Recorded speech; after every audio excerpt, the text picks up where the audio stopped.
In recent months, the Red Sea has become the stage for one of the most intense and dangerous maritime conflicts in modern times. A once relatively stable and secure shipping route has turned into a zone of high alert, where commercial and military vessels now operate under the constant threat of missile strikes, drone attacks, and harassment by a militant group many had underestimated, the Houthis. Over the past year, and especially since late 2023, the Houthis have started launching coordinated attacks against commercial ships and U.S. Navy vessels in the Red Sea and the Gulf of Aden. These attacks, often carried out with missiles, drones, and even small boats, have alarmed world powers and triggered a robust military response from the United States and its allies. The Red Sea is a vital artery for global trade. Around 12% of global shipping traffic passes through this narrow waterway every year, linking the Mediterranean to the Indian Ocean via the Suez Canal. Disruptions here ripple across the entire global economy. But in recent months, vessels traveling through the Red Sea have become high-value targets. The Houthis have launched dozens of attacks on both commercial and military ships, claiming to act in solidarity with Palestinians amid the Israel-Gaza conflict. However, these attacks have not been limited to Israeli interests. U.S., British, and other international vessels have also come under fire. Among the most concerning developments is the Houthis' boldness in targeting U.S. Navy warships. One of the most notable incidents occurred in April 2025 when the Houthis claimed they had launched missiles at the USS Harry S. Truman, a Nimitz-class aircraft carrier, along with its escort ships operating in the Red Sea. While the U.S. Navy has not confirmed direct hits on the carrier, officials acknowledged multiple attempts by Houthi forces to target U.S. ships using anti-ship ballistic missiles and drones. These attacks were intercepted in most cases, thanks to the Navy's powerful Aegis defense systems and advanced radar capabilities. However, the mere fact that the Houthis are launching attacks at such high-value military targets is deeply concerning. In response to the escalating threat, the United States, along with a coalition of allied nations, launched Operation Prosperity Guardian. This maritime task force has deployed destroyers, cruisers, and surveillance assets to monitor and secure shipping lanes.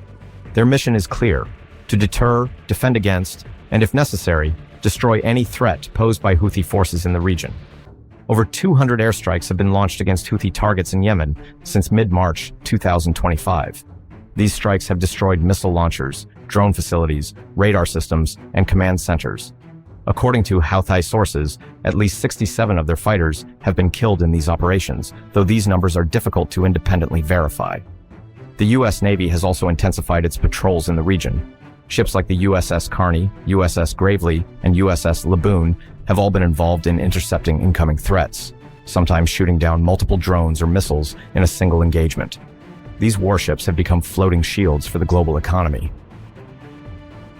To further demonstrate its resolve, the United States has redeployed some of its most powerful and stealthiest aircraft, the B-2 Spirit stealth bombers. In April 2025, 6 B-2 bombers were moved to Diego Garcia, a remote U.S. base in the Indian Ocean. This forward positioning allows for rapid deployment across the Middle East and Red Sea region.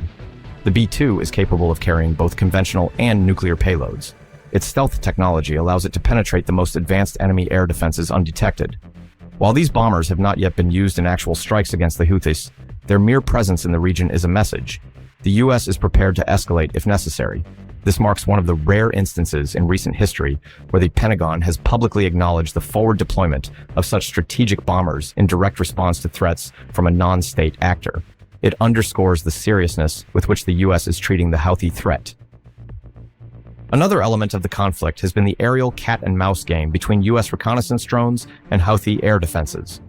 The U.S. relies heavily on MQ-9 Reaper drones for surveillance and targeting missions across Yemen. These high-endurance drones provide critical intelligence about Houthi missile sites, movements, and communications. But, in a surprising turn, the Houthis have succeeded in shooting down multiple U.S. MQ-9 drones. The first major incident occurred on March 3, 2025, when a Reaper was brought down over Al Hudaydah Governorate in western Yemen. The drone crashed into the Red Sea and was likely unrecoverable. On March 31st, and again on April 3rd, additional MQ-9 Reapers were shot down using surface-to-air missiles. The Houthis released footage of the drones being hit and crashing, showcasing their growing capability to detect and engage even sophisticated U.S. aerial assets.